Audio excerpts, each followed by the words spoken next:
Hello and welcome to the second episode of the Lost Media Chronicles.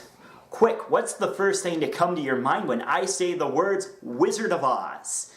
If you tell me the books, you're lying. I mean, they're classic pieces of literature, don't get me wrong, and I love them to death. But what really comes to your mind when I say those words? That's right, the 1939 film starring Judy Garland. It's a classic piece of cinema, and we've all seen it, and we all love it to death, but what if I told you that it wasn't the first Wizard of Oz movie? I know a lot of people know that already, but you'd be surprised how many don't. And what if I told you that the first Wizard of Oz movie was a very important development in cinema? Today we'll be going over that very first film, released in 1908, titled The Fairy-logue and Radio Plays. I was a huge fan of the books growing up. I remember the first book being the very first chapter book I ever read through as a kid. As a matter of fact, I even drunkenly read through that first book just recently. Man, that was a really strange night. Oh, wicked witch of the West. I'm so sorry they melted you. That really sucks. So yeah, I have a really strong personal connection with this. Let's get started. There's several key factors that need to be understood before we talk about this. So yeah, there's going to be a lot of background information, but it's crucial towards the understanding of the importance of this work. The Wizard of Oz started as a children's book series, with the first one being released in 1900, written by L. Frank Baum. The story details protagonist Dorothy on her trip through the mysterious land of Oz. Along the way, she befriends a scarecrow, a lion, and a tin man, all of whom long for something which they lack. Dorothy just wishes to return home, having been whisked away from Kansas by a tornado. They travel to the Emerald City to meet the wonderful Wizard of Oz, who is said to have the power to bring them what they long for. Of course, future books introduce new characters and storylines. The series continues in various forms to this day, with Sky Pirates of Oz being released in 2014. Baum wrote the first 14 books in the series. He was an interesting figure. He had a childlike imagination that would put Walt Disney to shame. He had a very progressive way of thinking, and he was a very high-rated celebrity. He was a strong supporter of women's suffrage, being one of the first famous male feminists. He also had a very strong passion for theater, having penned both the stage play and musical versions of the first book. By 1907, though, a new art form was developing that would catch Baum's eye.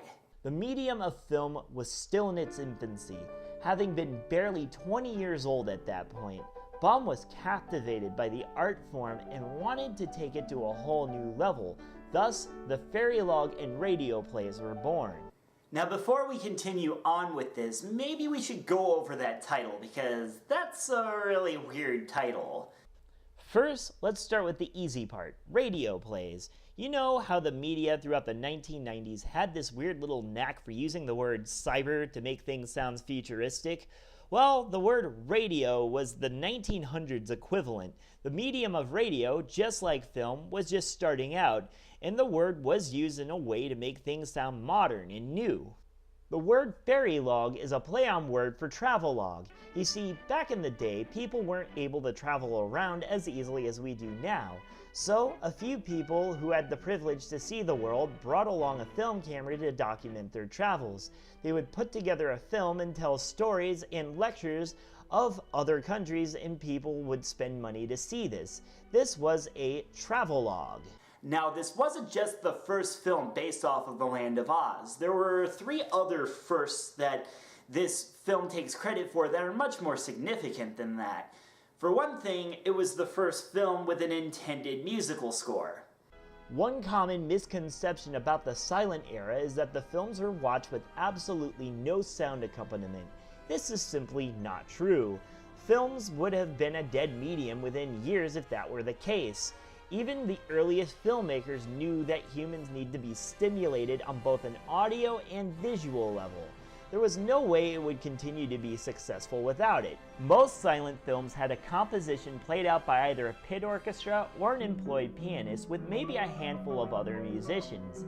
It was all based off of the scope of the film. Prior to this particular film though, most of it was just improvised, with the musicians taking cues from what was going on screen. This was the first film with an intended composed score.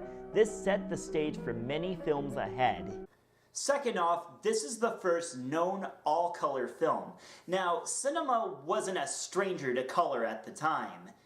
Filmmaker Georges Méliès created hand-tinted versions of some of his classic films. A colorized version of his magnum opus, Le Voyage dans la Lune, apologies for my poor French, or in English, A Trip to the Moon, was uncovered in 2010. The colors were mostly simple, but they added to the film's dreamlike state. Baum wanted to take things a step higher though and completely colorize the film in vivid detail. He hired a Frenchman named Duval Ferrez, who used a process called radio play to hand tint the frames of the film into the most lifelike that could be achieved at the time. This single frame is all that survives of his work. The astounding attention to detail still turns heads even to this day. One can only imagine what it was like seeing this in motion. Finally, this wasn't just a film. This was a film and a play going on at the same time. Therefore, this was the first film to ever be involved as a multimedia project. Baum would appear on stage giving a lecture about his travels through the land of Oz. The characters of his books and himself would go on screen and onto the stage. Reviews of the time said that this was done so well that it looked almost realistic. For instance, there's a scene where Dorothy's house gets whisked away by the famed tornado. The house went from on stage to on screen. A small controversy was started when audience members thought that child actress Romola Ramos' life was actually in danger. This, of course, wasn't true and was just the work of the outstanding special effects. The first act comprised of events that took place in the first 3 books. There would then be an intermission featuring detailed colorized slides of the Land of Oz, including the first ever official map of the Land of Oz. The second act comprised of a series of events from John Doe and the Cherub. Sadly, the production proved to be too costly to keep things going.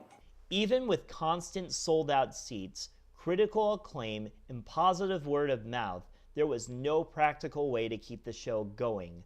The final show was held on December 16, 1908. Baum would never be able to recoup the funds he spent on Fairy-logue and filed for bankruptcy in 1911.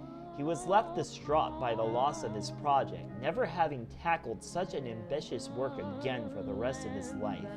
He passed away in 1919 from a stroke. The film is now considered lost. Like many films of the silent era, it was filmed onto silver nitrate, which, for those of you who know your chemistry, you probably know it decomposes very quickly and lights on fire incredibly easily.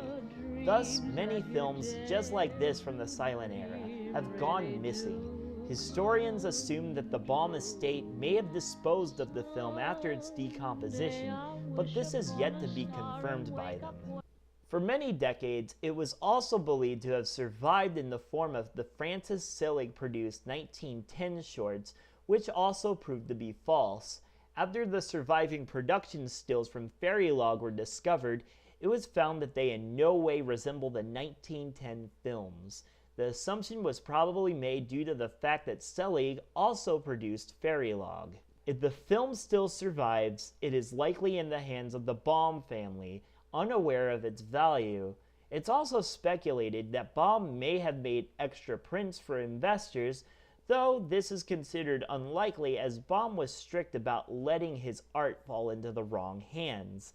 It's likely this film is lost forever, but there may still be hope somewhere out there that someone holds a copy of this.